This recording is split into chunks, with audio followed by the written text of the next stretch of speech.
topik yang akan saya sampaikan adalah mengenai sektor keuangan dan bagaimana peran ya sektor keuangan itu dalam perekonomian kita. Yang pertama ini bagaimana sih apa itu sektor keuangan ya. Dan nanti lebih spesifik bagian kedua, dalam masa pandemi COVID ini kelihatan betul hubungan antara ekonomi dan sektor keuangan. Ngapain aja OJK ini selama pandemi ini, dan ini menjadi kebijakan strategis kita yang menjadi perhatian kita ya tentang bagaimana pemulihan ekonomi. Ini yang disebut intermediasi, dan ini penting dalam ekonomi. Karena apa? Karena kalau nggak ada intermediasi di domestik di Indonesia, duitnya ditaruh di luar negeri, lebih bahaya. Ya. Di samping itu peminjam ini kan harus lancar, kalau banyak yang macet menjadi banknya bermasalah.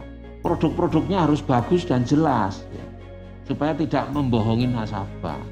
Nanti perlindungan konsumen itu terlindungi, sehingga peran OJK ini bagaimana sektor keuangan ini stabil dan masyarakat terlindungi. Nah, ini semua adalah tentang sektor keuangan, sehingga nggak bisa dipisahkan dari pembangunan ekonomi. Saya masuk poin kedua berkaitan dengan COVID. Bagaimana kiat kita, kebijakan kita, dan sinergi kita dalam menangani COVID ini. Pada saat terjadi COVID pasti nasabahnya banyak yang sulit untuk mengangsur. Pasar modal sama, kemarin langsung hengkang para investor. Agar tidak terjadi permasalahan yang rumit berkaitan dengan impact nasabah banyak yang tidak mampu mengangsur kewajibannya ke bank adalah dengan kiat kita restruktur. Izin bertanya Pak, kan tadi sudah dijelaskan Pak bahwa OJK itu mendorong untuk masyarakat itu melakukan spending ya karena adanya penurunan PPNB. Nah di sini kan kemungkinannya kan banyak masyarakat yang akan melakukan kredit.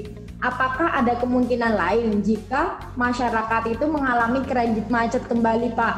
Padahal tadi kan di sebelumnya ekonomi kita belum sepenuhnya pulih Pak. Nah untuk itu apakah bisa terjadi adanya kemungkinan perubahan kebijakan yang dibuat oleh OJK Pak? Terima kasih. Jadi tadi ini apakah kredit macet lagi? Enggak, ini orangnya yang ditarget beda. Orang-orang yang tidak terpengaruh pendapatannya rata-rata orang yang bergaji tetap. Yang nggak bisa spending, kita carikan outlet untuk spending dia.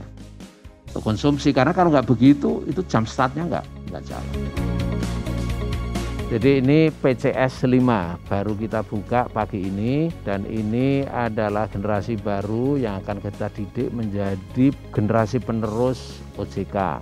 Ini adalah orang-orang pilihan melalui talent scouting dari universitas. Jadi ini kalau soal kemampuan akademisi dan sebagainya jangan ditanyakan lagi.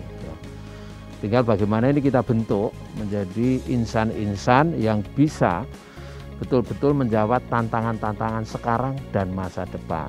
Untuk itu pendidikan ini sangat penting untuk menyiapkan mereka memahami apa yang dihadapi bangsa dan negara ini, dan tentunya apa peran OJK dalam melakukan kiprahnya untuk menyelesaikan permasalahan terutama masa pandemi ini dan untuk recovery ekonomi kita.